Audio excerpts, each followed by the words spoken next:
I really have tried to be a colleague and especially a positional leader who does what I say I'm going to do and centers relationship and people. And that means that, it's a slow build, but that is the only way then you can actually learn together and hold each other accountable. And I think that's the piece that for me is so important.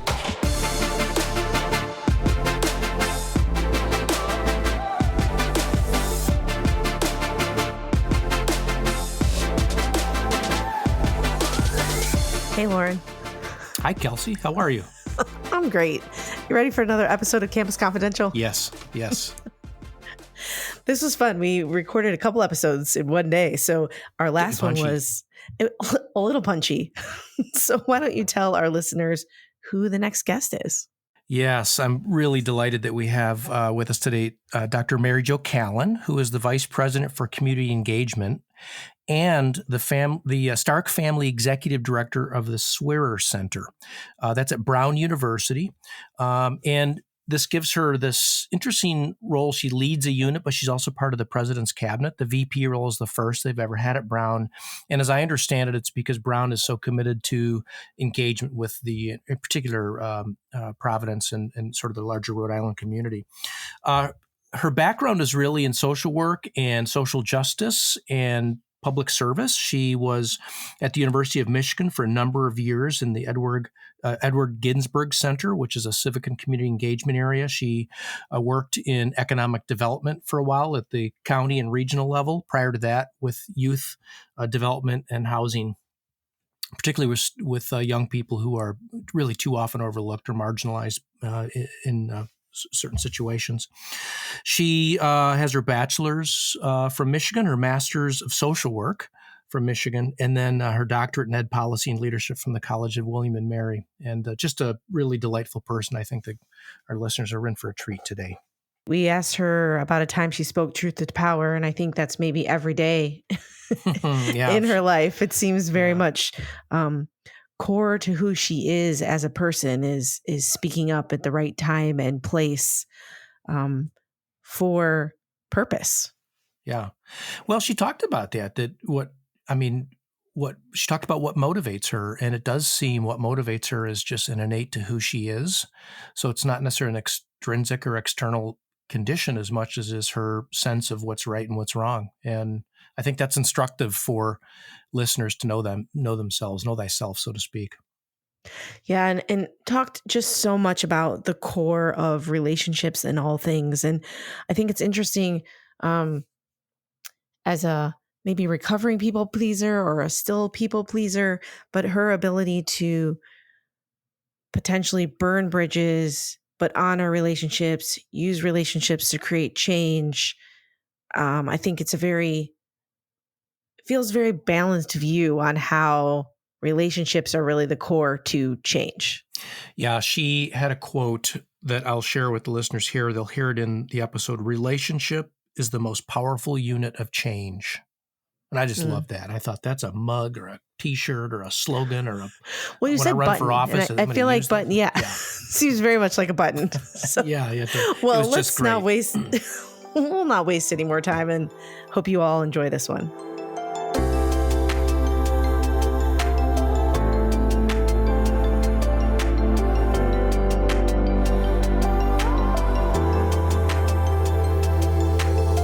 Before we get into your story, Mary Jo, why don't you just give us a little context about who you are, what you do, why you do it, all those things. Sure.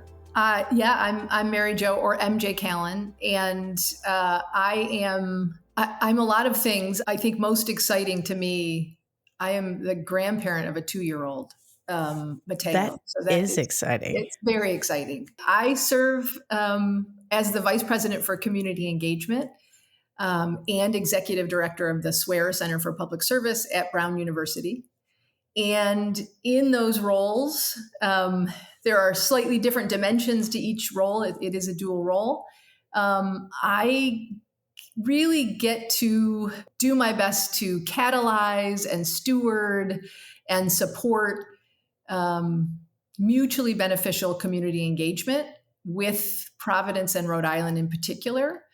So in my role as vice president, I work across all of the domains through which Brown University intersects with, engages with, partners with communities throughout Providence and Rhode Island. So really hyper-local. Rhode Island is very hyper-local. Whether it's through our research or teaching, our role as an anchor institution and those investments. I get to work with colleagues to help them think about how we align our aspirations and our intentions with positive community impact, and how we really show up in ways that our community needs us to, wants us to, and expects us to. So that's my role as vice president, which is a new role at Brown University. And then in my role as the Swearer Center director, which is really nested within that vice president role, it really is, it's an exciting role because I get to work with students. We are at our founding really a service learning center, one of the first on a college campus in the country.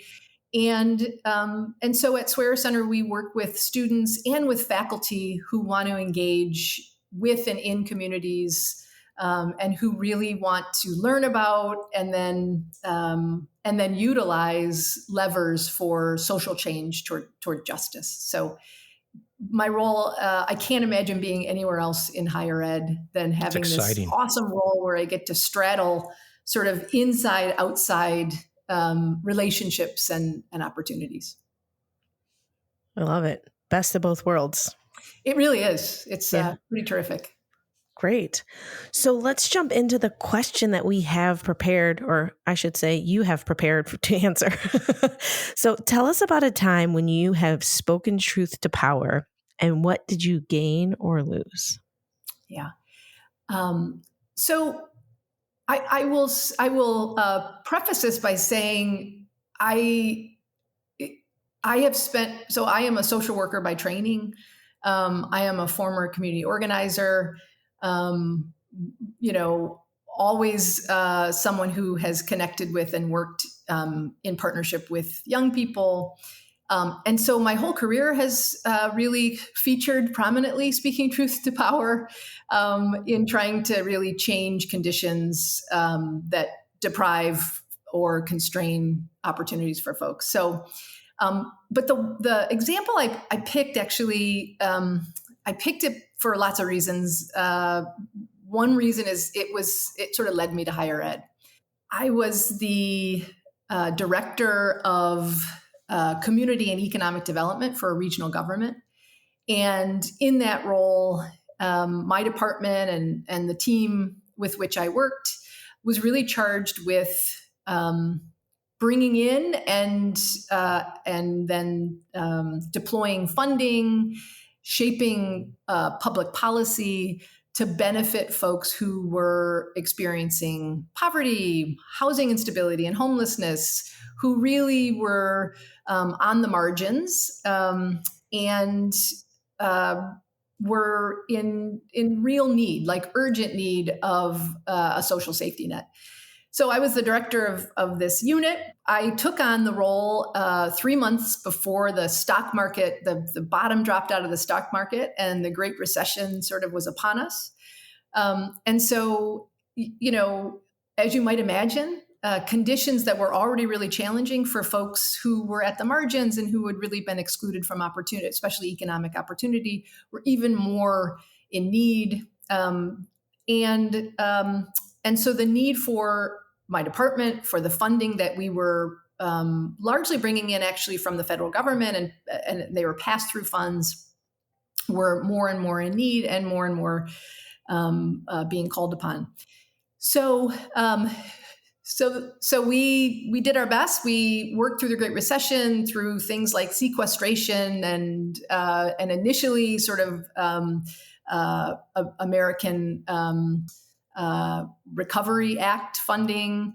So we were able to kind of keep a social safety net. And then the ERA funds dried up, but the need was still there. And so I was doing everything I could along with my colleagues to find additional resources for folks in need. And my finance manager identified this fund that was within our department, but we hadn't really sort of been using it, and it was sort of new. It was almost, not that it was hidden, it just was a sort of part of the books that we didn't usually see, but he was quite a whiz. So we identified this fund that had actually been built many years, about a decade before that, by the county administrator, who made a decision to take some of the federal funds that were coming into the county at the time, and instead of using those funds to pay the county administration its sort of indirect service fee, which is allowable under federal funds. Higher ed works that way too. There's an indirect, cost to fund central units. But he decided, this is funding that's coming into the county for folks in poverty. And so we're actually going to not take our full cut, and instead we're going to put it into a fund for sort of future needs for a rainy day. And so as you might imagine, I was really excited to discover this. And I read about what the purpose of the fund was, and I was, of course, not surprised, because that county administrator was a courageous and visionary leader. And so I started to ask county administration about the fund, and said, there's obviously lots of housing and homelessness issues in the county. There's lots of folks who are looking to create small businesses who just need a small, some small support from the county. I'd like to start using these funds. And I was told that no, the fund was actually set aside for capital improvements, and that they had a specific need and use that they were going to use those funds. And I said, it doesn't match what I read about the fund and what it says the fund is. And so I'd really like for us to have a conversation about this. And I was told first very gently, and then not as gently, that it was not my decision, that it was above my pay grade, and that essentially the fund could be used for whatever the county needed, which it could legally. So to be clear, this was not a letter of the law problem or a legal issue at all. In my mind, it was sort of a spirit of the law issue and the intent and purpose of the fund. And so I got more and more agitated and more direct and insistent that my view and my perspective and my reading of the purpose of the fund was accurate. My team members were, of course, on the same sort of page there. We were incensed and felt that there was at least some a blind spot on the part of administration. So in the end, leading up to the end, and then it definitely was the end, I really had a confrontation with a couple of members of the county administration, and called them out for what I saw as unethical sort of decision making about this funding. I showed them the language, and nowhere does it say capital funds. It says, for services and projects, and but the decision was made to use the funds for some capital improvements, and I was devastated and incensed, and I had really burned bridges with these members of county administration, including really the county administrator. And so that for me was kind of the beginning of the end of my time in local government. I loved my work.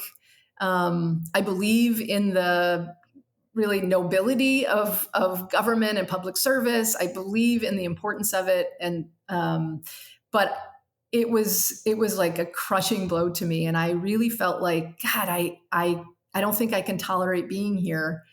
And there were other folks, county commissioners, who were aware of the dispute. And while they privately expressed support for me, they just couldn't or wouldn't make any other sort of overtures to change. Yes, private courage. Exactly, to change the trajectory. And I think that's for a lot of reasons. They didn't know enough. It wasn't, it maybe wasn't something that they just wanted to take a stand on. And so again, I was pretty devastated. I think the sort of confluence of kind of having a major blow to my idealism, and frankly, having some ruptured relationships, which really impacted my ability to influence the administration, who I needed to support policies and decisions to expand opportunities for folks, again, at the margins, together with the opportunity to shape future leaders, was really a watershed moment for me. And so it was really clear to me, I want to be a part of developing and shaping future leaders who have courage and ethics and vision to think about what really matters and what's really important. And I knew that students at University of Michigan, and now, frankly, at Brown University, because of the credential, because of the stature of these universities, they are going to go on to be positional leaders. Many of them will deserve to be, some of them won't, but I want to make sure that they really have a vision and an understanding of what leadership means, what it can do for and with people to really transform conditions to create a world that none of us have ever seen. Yeah. Mary Jo, I love the story, and I want to ask a question. It reminded me a lot, actually, of a story. I remember having to really confront somebody in a position of power, and I knew there was a seminal moment where I had to do that. I knew going into that this was the end of my job. I mean, I knew that this decision to do what I was going to do was the end. I wanted to do so with honor and ethics and all those things, but I knew it wasn't going to stand. Was this a slow kind of germination that sort of led up to it became the end? Or was there a time where you thought, well, what I'm going to have to do is the end? Or somewhere in between? I imagine listeners are facing these things. Yeah, I appreciate that question. I think the clarity for me built over time. And I wish I had that clarity that you had, where I could really be sort of like, this is it. This is like my last stand. I didn't have that much clarity until, how it is. It's, what do they say about they say this about bankruptcy, like it emerges slowly and then it happens suddenly. I would say that is what happened with my journey, maybe outside, to leaving this particular regional government and frankly government service.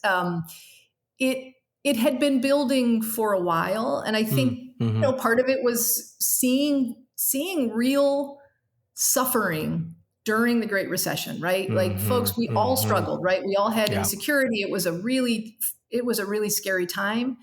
And for some folks, it was absolutely, they had no safety net. They had the regional government, county government is the government of last resort. And they needed us. And we, I didn't feel like we had the flexibility and vision to be there as much as we could have for them. And so that was really hard. That was building over time, as you might imagine. And then this incident or this sort of episode, I think it was very soon after that. It was within 3 months that I was really like, I can't do this. This is not I don't have the impact that I need to have. I need to make this not about myself. I need to, it's time for someone else to try to move this agenda forward. And frankly, I was really, really focusing too much on grievance and anger and not enough on what's possible and even bridge building. So anyway, I think to answer your question about how much clarity did I have, I eventually had a lot of clarity, like a light switch had been turned on. But it took going through a pretty dark, disaffected time. Was there any time as you were leading up to that you thought, I'm going to stop asking this question, or I'm going to stop pushing for these funds to be used this way? It's too hard. It's too something.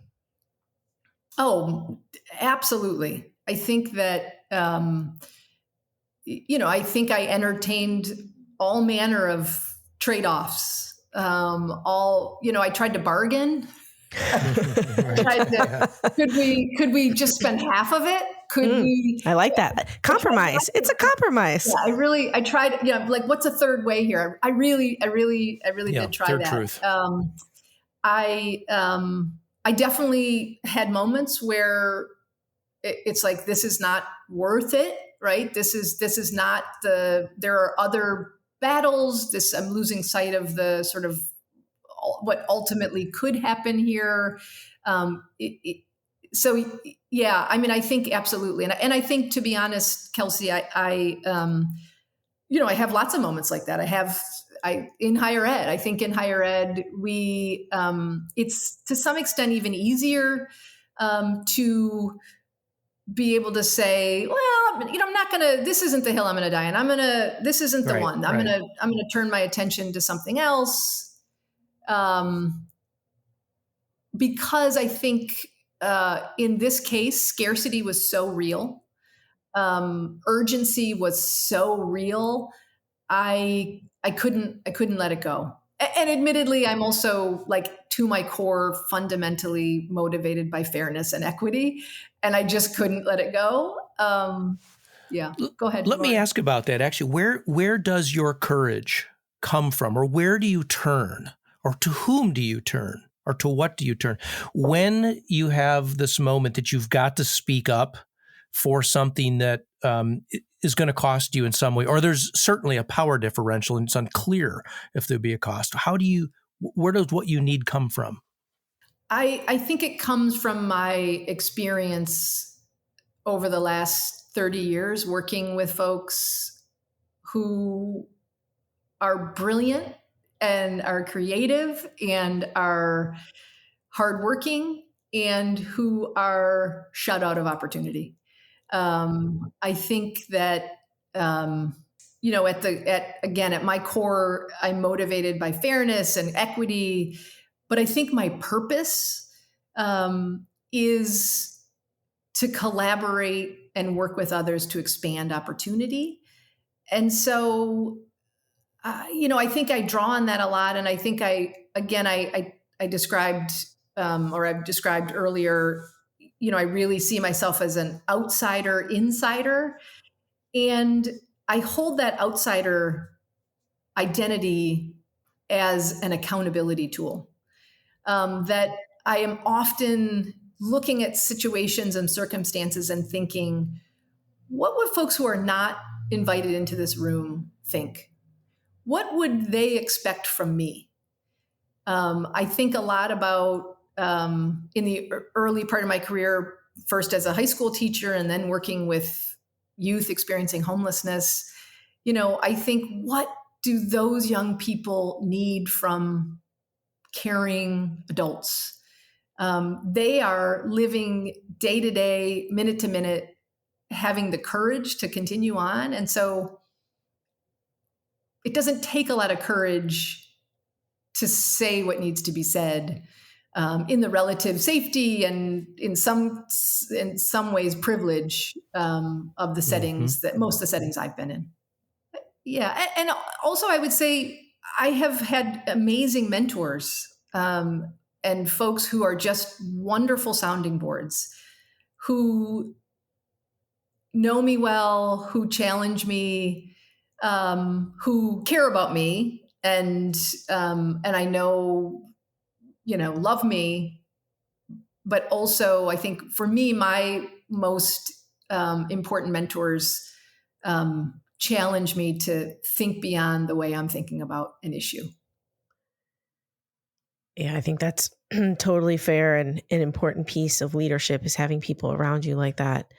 So, based on this situation or the story you told and the role you have now, is there any way in which you show up differently based on the history that you have? Yes, definitely. And what might that be? Oh, okay. Yeah, I mean, I think what that experience reinforced for me. So again, my early career was working with young people at the margins, and it was all about relationships. It was all about relationships.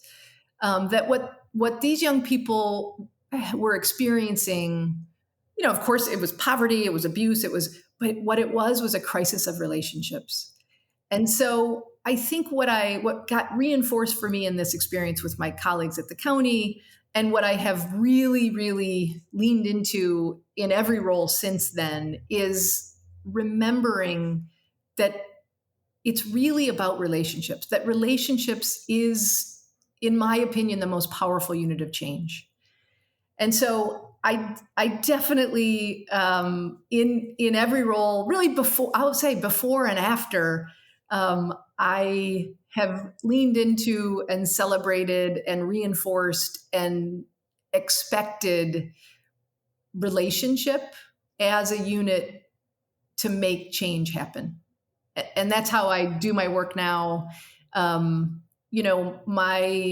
reputation when I worked for local government, and I think, to some extent now, is as a person who can leverage privilege to advance equity. And the way I do that is by joining with and seeing and caring about folks who have positional authority and power, and locking arms with them and saying, we can do this together, and I'm going to support you every step of the way.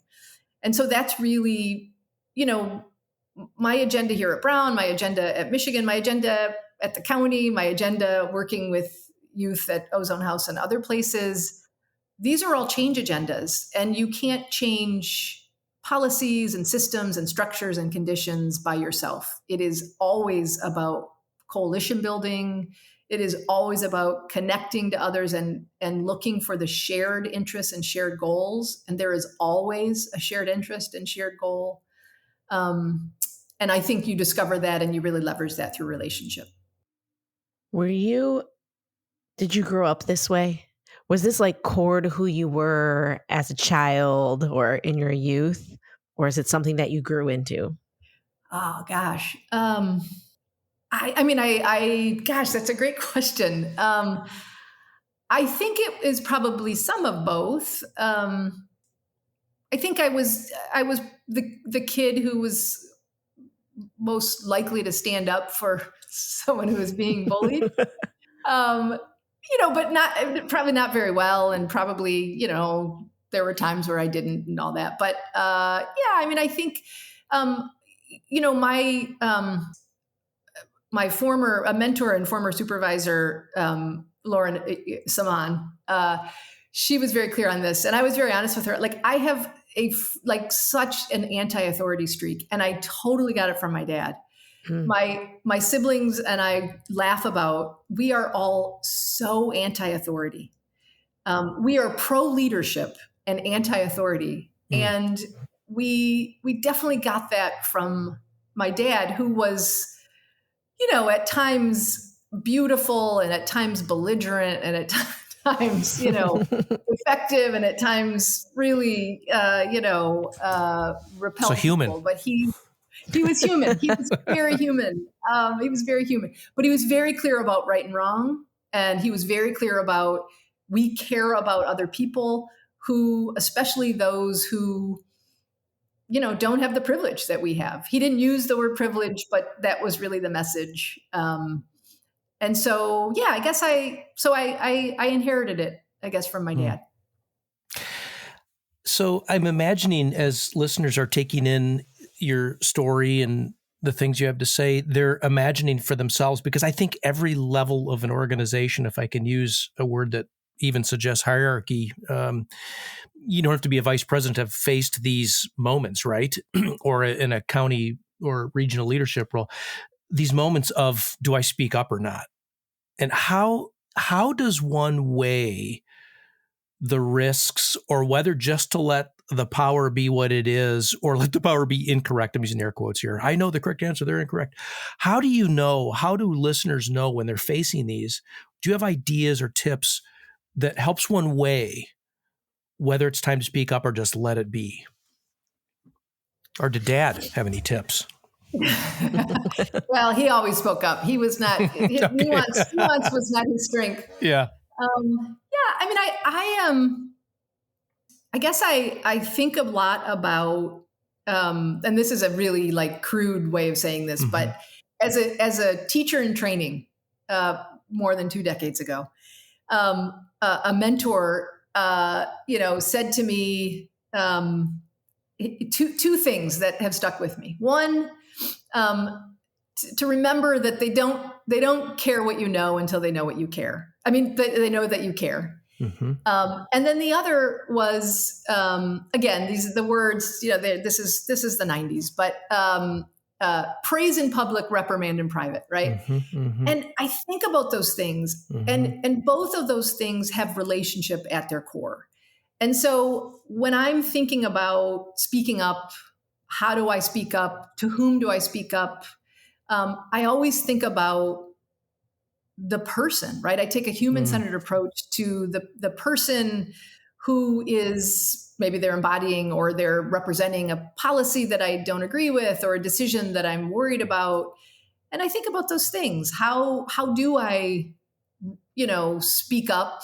When do I speak up? Do I do that in a private conversation? Do I do that in the group? Is speaking up, do I have the relationship with this person so that they will believe that I believe that we have a shared future, and that we are, sort of stumbling forward together, even when we disagree. So I think a lot about those things. I will be honest. I personally have a hard time not speaking up at some point in some setting, whether it's private or it's public, whether it's, gentle or more direct. It is mostly, I spend a lot of time, and I think in higher ed, we have this affliction of being really performative. And so I really think a lot about, okay, also is the setting I choose, am I being like, do I have a need to be performative here? Like, do I need for people to see me speaking up? Make a stand. Yeah. Yes. And sometimes, of course, it's powerful to see a person who has positional authority speak up. And so sometimes I do choose to do that, because sometimes it is, maybe it's performative, maybe it's symbolic. But mostly I think I'm going to center this relationship and this person, and make sure I'm sharing my perspective and disagreement, but in a way that is respectful and, again, oriented to, we have a shared future, whether or not we're thinking about that right in this moment. So how do we get through that, together?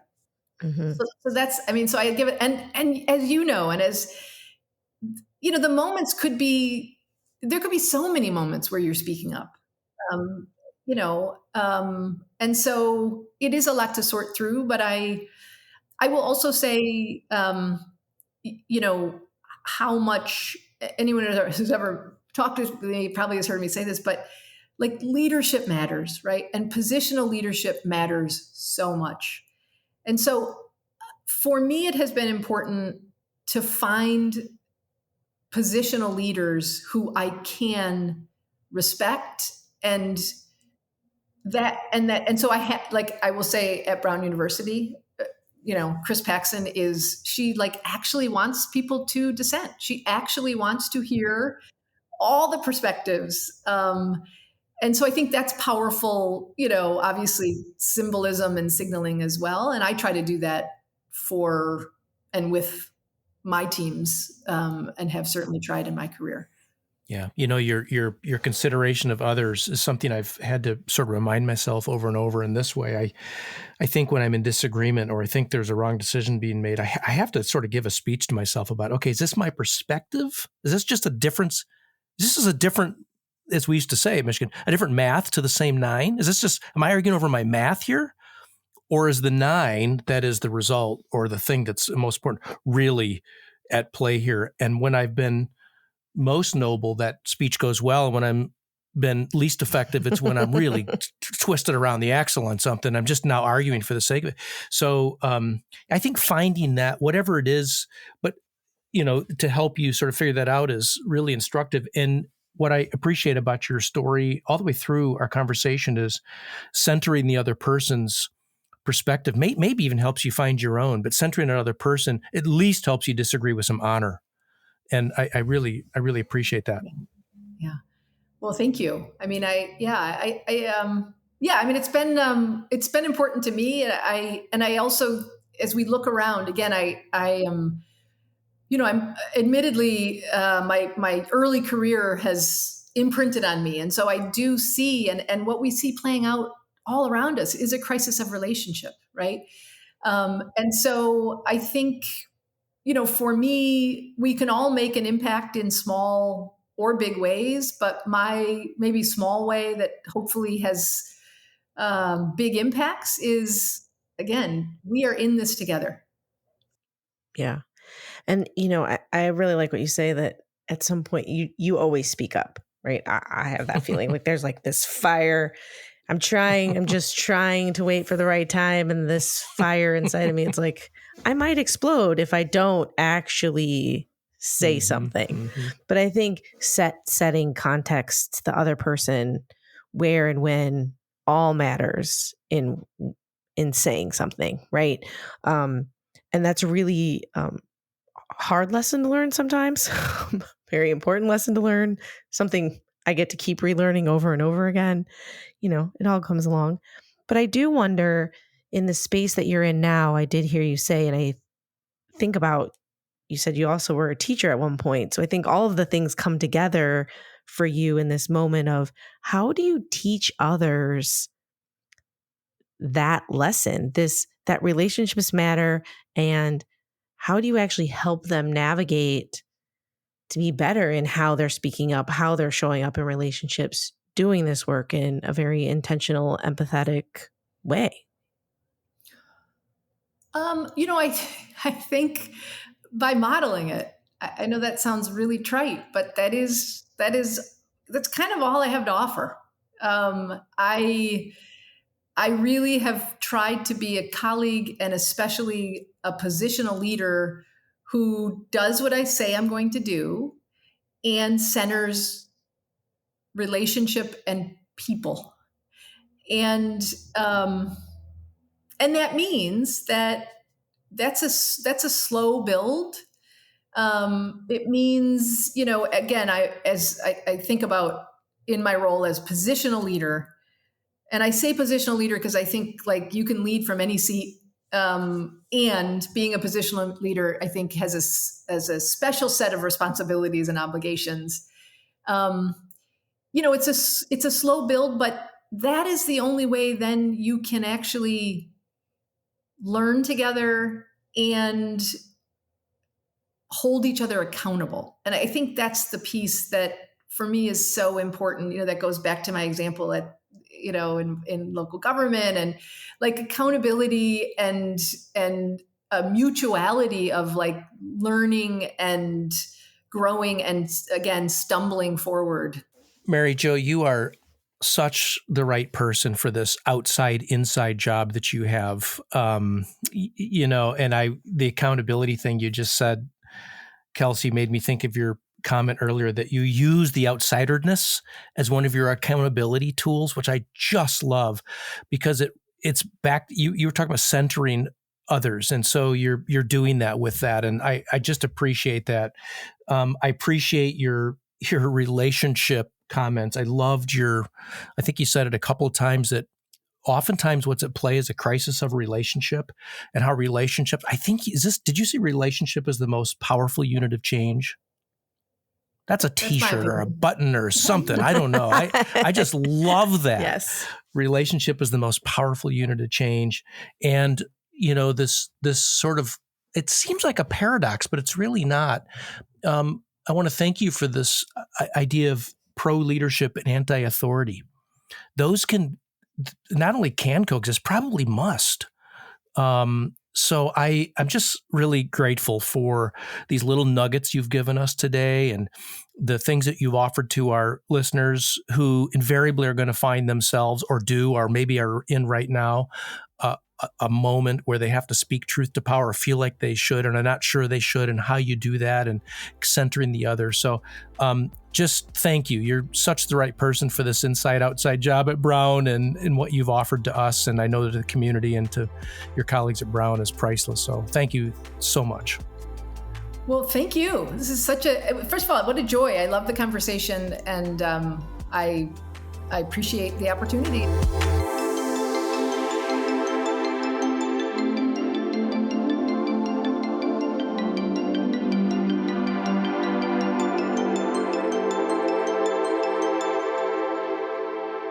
All right, it's time for extra credit. Time for extra credit. Yeah. I feel like we prep for the episodes. Loren, Corey, and I always have a little chit chat. And today, chit chat included popcorn. This caramel and cheese popcorn specifically. Caramel and cheese popcorn. Yeah. Chicago, famous for, and the ratio of the amount of cheese and caramel popcorn you have to eat at the same time. So as we get ready for the holiday season, Corey, surprised Corey. Yes, that you would eat those them together at the same time.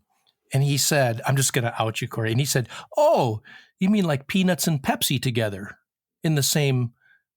So we all have our regional loves. Yeah, popcorn and peanuts and Pepsi. I still can't get over it. So is it like peanuts that are? Do you take them out of the shell and put them in the Pepsi can? Yeah. Like think about like the bag of already shelled peanuts, like that, salted peanuts, and you dump them into a bottle of Pepsi. I mean, you can do those sodas too, but because Pepsi came from North Carolina also. So if you want to really keep it fully regional, it North Carolina. You gotta go Pepsi. Keep it North Carolina. Yep. And then you just drink the saltiness, and then do you eat the peanuts? I think so. Yeah. I mean, that's what I've always done. But yeah. I think so. I'll send you a link. I'm not just making this up. I'm going to send you all a link about this being is definitely a thing. It's like a lot of food things from the South. It's like very like blue collar, something that if you were driving long distances and you needed a snack and a drink with one hand kind of deal. I love blue collar, get some protein. I'm not going to eat it, but I love situation. So yeah, it's a. I feel like I'm going to try it. Every region. I wouldn't necessarily recommend trying them. It's a thing, but I don't necessarily. Yeah. You might. Oh, come on. We'll report back. I'm at least going to try we'll put them in the Pepsi. Mine will be Diet Pepsi because, we'll die of aspartame someday for sure. Thanksgiving dinner. I will bring that out for the family, see how that goes over. We'll make it one of the menu items. So holidays are upon us. What is your favorite Thanksgiving food or dish? Do you have one? Single thing? To me, it feels like the smorgasbord of all of it. I love turkey. I love mashed potatoes. But when you get that plate, it's beautiful. You get everything on it. We like Brussels sprouts with our Thanksgiving, all of it, the carrots. I don't have a single, honestly. Do you? Are you like a mix it together? Yeah, are you sure. poking it all together in one bite? Not? Gravy kind of goes everywhere. Doesn't bother me. Yeah. What about you? Yeah. Well, we're very simple for Thanksgiving. We're Cornish game hen family. So everyone that comes to our house gets one chicken. You get your own chicken. Mm-hmm. And then asparagus. We do mashed cauliflower. Mm-hmm. Sometimes mashed potatoes too. we're very basic around here. We're more about the appetizers. So it's like shrimp cocktail, charcuterie board and the cheeses, all of the dips, it's all the the lead things. Up. It is the lead up. But we actually, since I cook the dinner and make the cocktails, I've decided to flip it around, and we have to do the dinner first and the appetizers later in the day, because cooking dinner after the What's the cocktail of choice? Is there one? Well, there is. It's called the Green Monster, and it's self-named. I'm not sure why it's green. What's in it? Midori, Malibu, and a little pineapple juice, and it's delicious. Sounds green. Good. And what's the pie or dessert? Or is there one? Well, we actually forgot those a couple of years and got in trouble. Cocktail problem sounds like. Cocktails. It's like a Green Monster problem to me. So now we, I don't know, whatever looks good at the grocery store, but I'm not a dessert making person. Got it. I get it. The lead up in the cocktail. Yeah. We're the bookends. The main meal doesn't really matter as much. I also like my stuff separate. Don't touch it. I want to eat it separate. I know. I'm a dipper, but not a mixer. Corey, you're here. What's yours? You're here. You're here. Honestly, I can take or leave the turkey. Everything else is what I care about, especially for my Thanksgiving meals. It's the homemade mac and cheese. Ooh. The good old homemade mac and cheese. And then the dressing is what we make, like the, bread and sausage. Yeah. Stuffing, dressing. You can argue about which one it's called or what's what. My mom makes one that includes like spicy breakfast sausage, and it's delicious. Oh, yum. So those are the two things I look forward to the most. And again, like the turkey's fine, but give me all the sides. Everything else. Plate of sides, and I'm happy. Yeah. And a Lions win. And the Lions win. Oh, I think the Lions play the Bears this year. Is this true? That's right. That is. Oh, we will report back. This feels very... All right. Until next time, my friends. Bye.